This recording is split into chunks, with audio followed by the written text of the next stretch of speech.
kasus yang merupakan dilema etika atau rujukan moral. Saya akan mencari tahu nilai-nilai atau kebajikan apa yang terdapat dalam kasus tersebut. Lalu saya melihat dari sudut pandang moral dan hukum. Apabila kasus tersebut melanggar hukum, maka sudah tentu benar lawan salah. Namun jika masih dikatakan benar lawan benar, masalah tersebut adalah dilema etika. Pertanyaan selanjutnya, Pak, selama ini bagaimana Bapak menjalankan pengambilan keputusan di sekolah Bapak, terutama untuk kasus-kasus di mana ada dua kepentingan yang sama-sama benar atau sama-sama mengandung nilai kebajikan? Jadi selama ini saya melakukan identifikasi dan analisis kasus dari berbagai sudut pandang untuk memahami atau mengetahui akar atau pokok permasalahannya. Dari identifikasi dan analisis itu, saya dapat menimbang secara matang mana yang paling benar dan keputusan tersebut mana yang menguntungkan banyak orang. Jadi tidak ada yang dirugikan. Kemudian langkah-langkah ataupun solusi seperti apa yang biasa Bapak lakukan selama ini? Ada beberapa langkah yang saya dapat tempuh untuk mencari tahu penyebab akar permasalahannya dan menentukan siapa yang terlibat. Itu memanggil orang-orang yang terlibat untuk mengkonfirmasi permasalahan tersebut, terus menanyakan kepada orang-orang yang terdekat dan berdiskusi dengan warga sekolah atau stakeholder, dan membuat beberapa solusi keputusan menimbang lagi dari berbagai sudut pandang. Jadi sebelum memutuskan dan mengambil solusi. Hal-hal apa saja selama ini Bapak anggap efektif dalam pengambilan keputusan pada kasus-kasus dilema sosial atau dilema etika? Saya melakukan analisis kasus melalui diskusi dengan berbagai pihak yang terlibat, menerima setiap masukan dan pendapat dari pihak lain sebagai bahan pertimbangan, kemudian menentukan solusinya dan menyesuaikan dengan peraturan dan norma yang berlaku, serta mengedepankan kepentingan umum. Jadi solusi tersebut saya usahakan untuk bermanfaat bagi orang banyak dan dalam jangka waktu yang panjang. Pertanyaan selanjutnya, Pak, hal-hal apa saja yang selama ini merupakan tantangan dalam pengambilan keputusan pada kasus-kasus dilema etika? Dalam kasus dilema etika tentu juga mempunyai tantangan dan hambatan dalam saya mengambil keputusan. Jadi ketika permasalahan tersebut menyebabkan diri sendiri, sehingga untuk mencari keputusan yang terbaik harus menguntungkan kedua belah pihak, yang mana keputusan tersebut tidak merugikan salah satunya, apalagi jika permasalahan tersebut keduanya sama-sama benar. Oke, Pak, apakah Bapak memiliki sebuah tata cara atau jadwal tertentu dalam menyelesaikan sebuah penyelesaian kasus dilema etika? Apakah Bapak langsung menyelesaikan di tempat atau memiliki sebuah jadwal untuk menyelesaikannya? Bentuk atau prosedur seperti apa yang Bapak jalankan?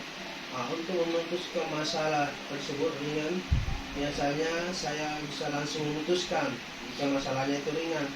Tetapi jika masalahnya itu rumit, saya akan membuat suatu prosedur atau langkah-langkah yang disebutkan seperti di nomor 3 tadi itu, yaitu mencari tahu penyebab permasalahannya, menentukan siapa yang terlibat, memanggil orang-orang yang terlibat dan mengkonfirmasi masalah, menanyakan orang-orang yang terdekatnya, berdiskusi dengan warga sekolah, membuat beberapa keputusan menimbang lagi dari berbagai sudut pandang sebelum memutuskan dan mengambil solusi.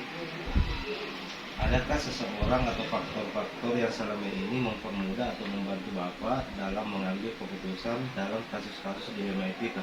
Jadi dalam mengambil keputusan saya selalu melibatkan berbagai pihak yang terlibat, itu dengan mengajak warga sekolah, stakeholder, wali murid, orang-orang yang mempunyai kedekatan personal dengan orang yang mengalami permasalahan. Jadi banyak yang membantu dalam mencari alternatif solusi. Ya, untuk pertanyaan terakhir, Pak, dari semua hal yang telah disampaikan, pembelajaran apa yang Bapak petik dari pengalaman Bapak mengambil keputusan dilema etika? Dalam hal yang menjadi pembelajaran bagi saya dan saya dapat ambil sebagai masukan, yaitu dalam mengambil keputusan saya harus menanggalkan keegoisan diri saya sendiri sehingga bisa menjadi lebih bijaksana dalam menganalisis sebuah permasalahan untuk dijadikan pertimbangan menentukan solusi yang terbaik. Lalu, jika permasalahan tersebut melibatkan diri sendiri, saya siap menerima konsekuensi dari hasil keputusan yang saya ambil. Baik, terima kasih Pak atas waktunya. Semoga Bapak sehat dan sukses selalu. Terima kasih. Sampai.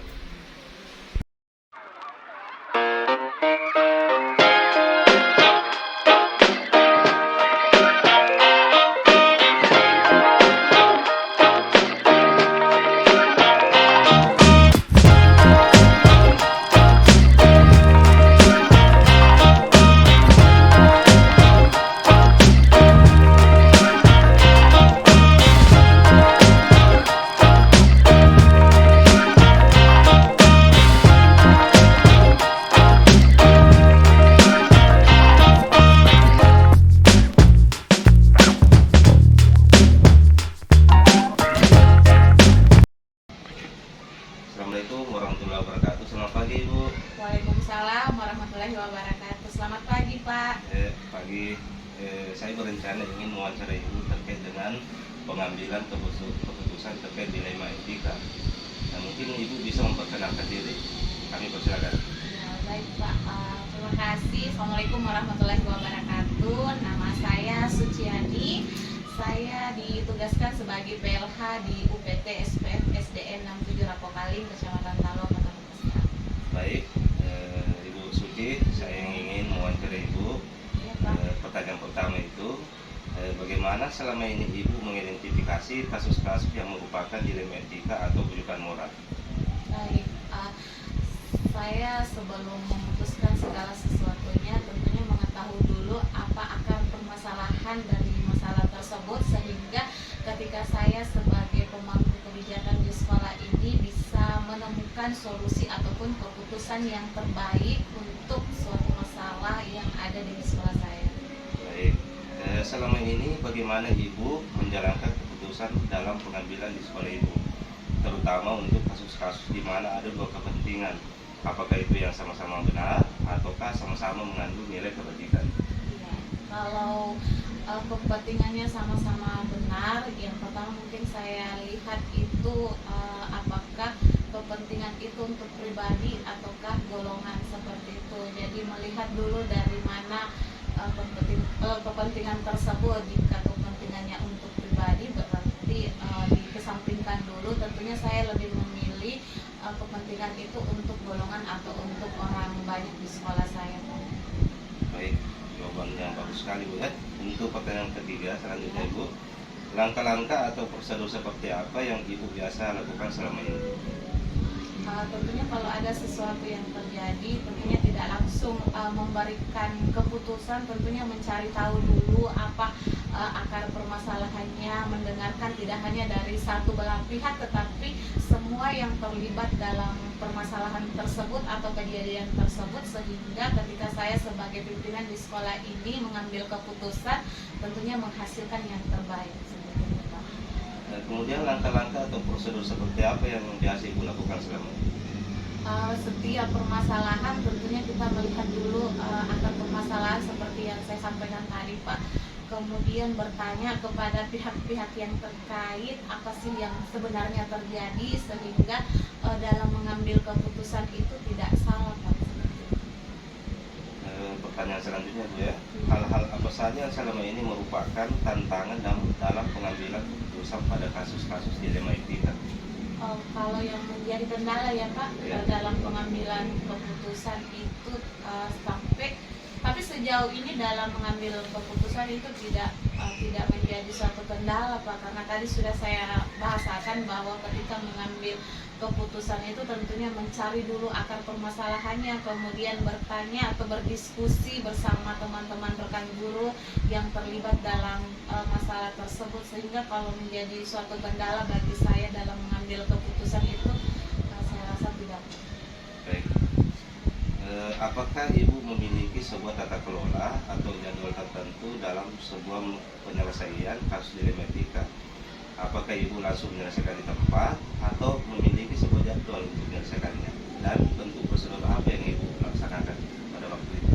Kalau mengenai jadwal dalam permasalahan tentunya tidak langsung diputuskan, tapi dicari tahu dulu apa akar masalahnya, kemudian setelah mewawancarai orang yang terkait maka barulah memutuskan. Tentunya saya memanggil dulu teman-teman atau pihak-pihak yang terkait, setelah didiskusikan bersama barulah dijadwalkan untuk mencari benang merahnya dan memutuskan segala permasalahan yang ada di sekolah saya, Pak.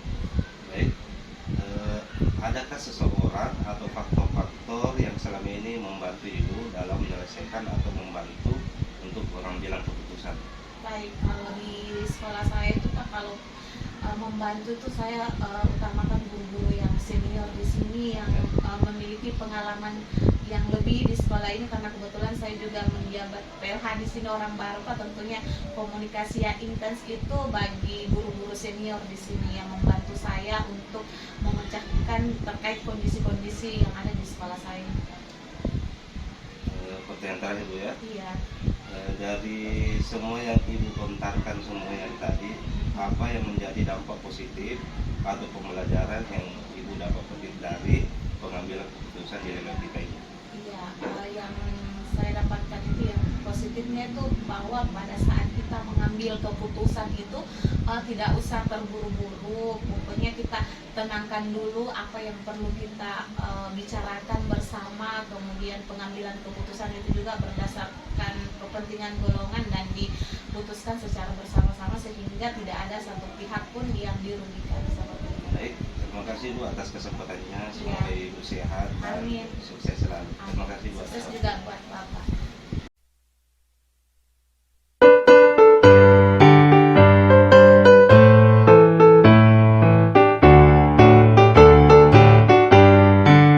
Gerakan Nasional Revolusi Mental membangun karakter generasi gemilang, menuju kebangkitan generasi emas bagi manusia Indonesia. Melalui pendidikan nasional, tumbuh kembangkan moral etika bangsa. Berbudi pekerti, akhlak yang mulia, siswa berkarakter Indonesia. Religius hidupnya, nasionalis jiwanya, integritas jadi tujuannya. Mandiri hidupnya, gotong royong semangatnya, persatukan bangsa Indonesia. Melalui pendidikan.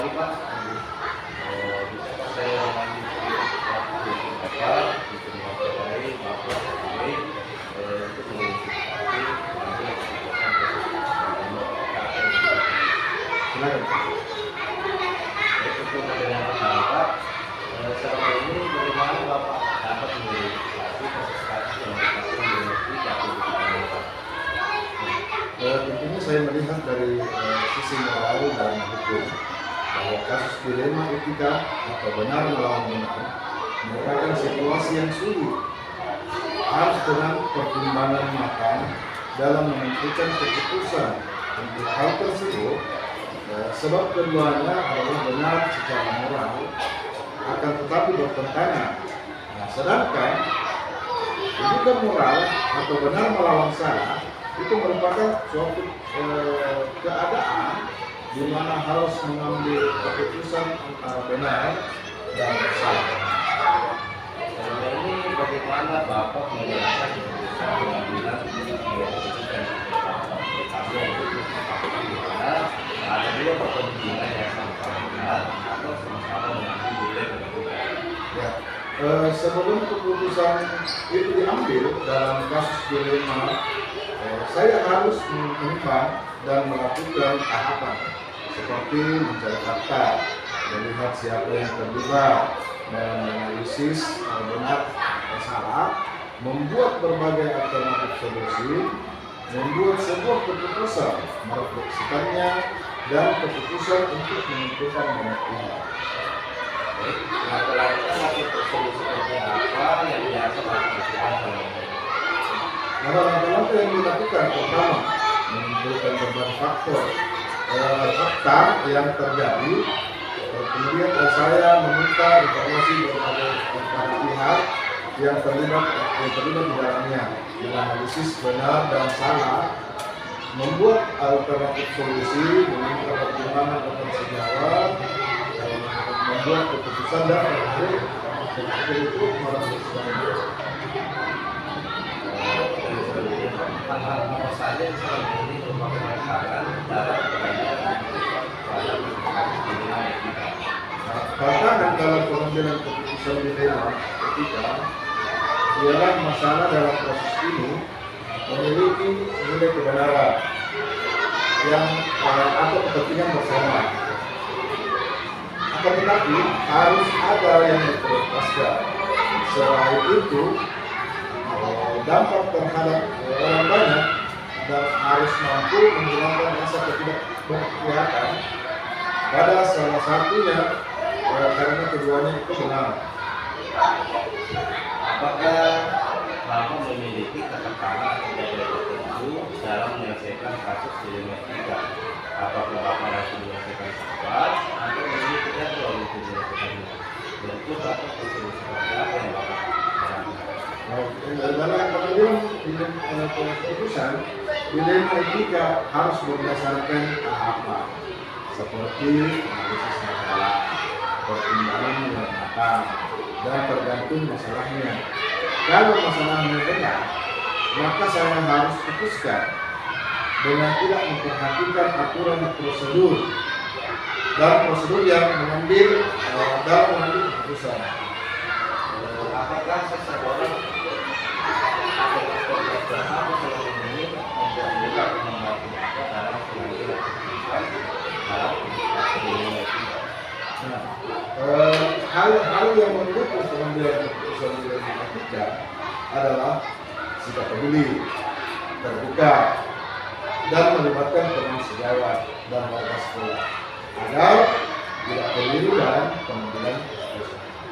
Baik Pak, untuk pertanyaan terakhir, dari semua yang telah Bapak lakukan, pembelajaran apa yang Bapak petik dari pengalaman Bapak dalam pengambilan keputusan dilema etika? Pelajaran yang diambil dari kasus dilema etika adalah saya menjadi lebih bijaksana dalam menganalisa permasalahan untuk mengambil keputusan. Karena perlu telaah terhadap sebuah kasus, mempertimbangkan secara matang, memahami tidak ada yang kalah maupun menang, tapi demi kepentingan bersama. Kedua belah pihak harus siap menerima, menghargai, menghormati, dan melaksanakan Terima kasih Pak atas waktunya. Mudah-mudahan Bapak sehat-sehat ya.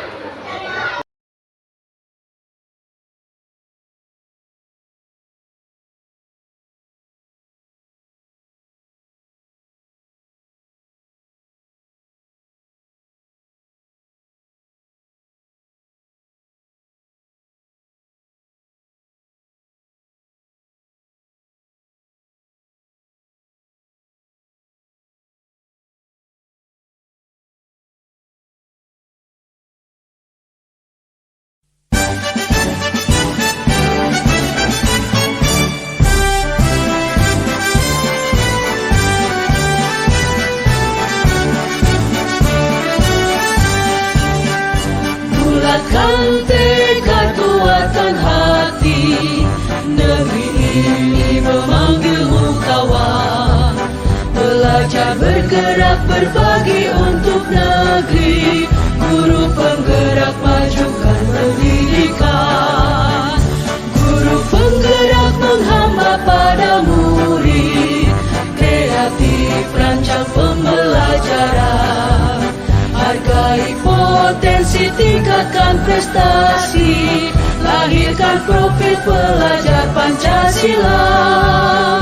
Belajar bergerak